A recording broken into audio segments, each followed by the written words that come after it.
Welcome to Venture Cafe Presents. We're here with Rebecca Menapace. She's the Executive Director of the Hassenfeld Innovation Center here at Brandeis University. We're at its second annual Innovation Showcase here at Brandeis University. Congratulations. You must be thrilled to be able to put on this new event. I am really excited, and I can't believe it's been a year since our last one. It just went by so quickly. So tell us a little bit about how the group has grown. How many presenters do you have this year? How many students are getting more involved? Tell us a little bit about it. So the event last year, it was our first one. We had over 250 people that actually showed up in the middle of the day, so we were really excited. It really did speak to the needs that we had seen, that people wanted to find out more about what was going on here. And in terms of this year, we have about 25 to 30% more presenters. For teams entering our program this year, we had 65 teams. Wow, that's a lot of teams. We had 39 was our next highest. So it obviously is touching a lot of areas across Brandeis, which was the whole goal of creating the center. It was really, how can we create programming that is going to transcend, whether you're in the Heller School for Social Policy or in the business school, or if you're an art major, or if you're a scientist, or if you're a staff member. What kind of programming can speak to that? And I think that, we've got it right for now. We're going to continue to evaluate, but I think we've done something pretty good. So give us a flavor of some of the variety, of some of the standouts, whether it's in science or in art or in social sciences. One of the ones I'm really excited about highlights an undergrad student who's been in the research laboratory of Dr. Wellenstein. And Dr. Wellenstein's wife suffers from a rare disease where her cornea is very uneven, it's very uncomfortable, so she has to be fitted with a special lens that covers her whole eye. In order to do that, the physician has to actually make a lot of measurements and refitting.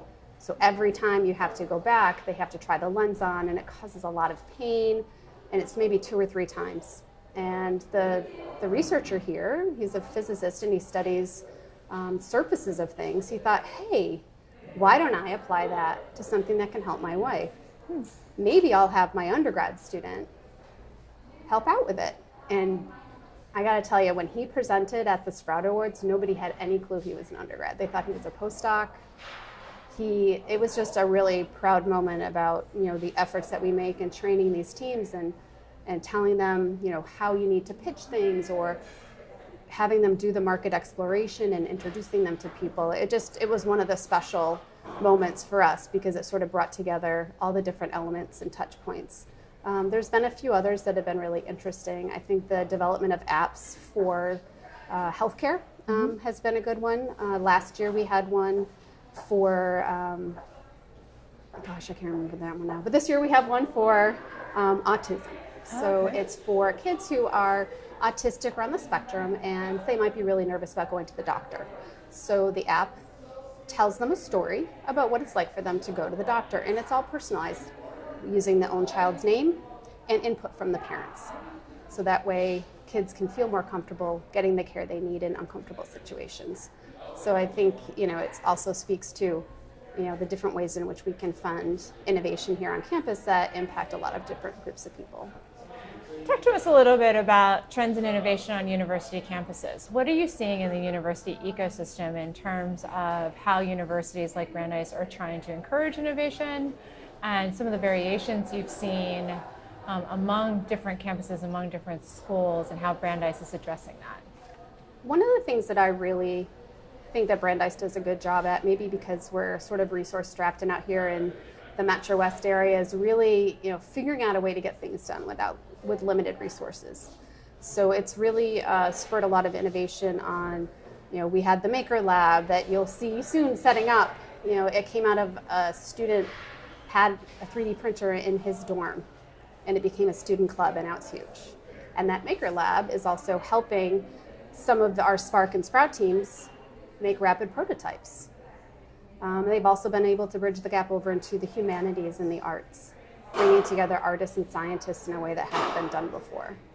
And I think that's a little bit unique to Brandeis because we have a strong research focus as well as liberal arts.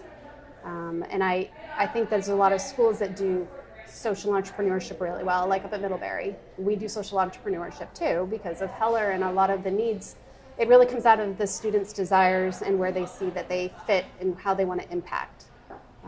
There's other places like Northeastern that does a really great job, but they're more technical, they're more engineering focused.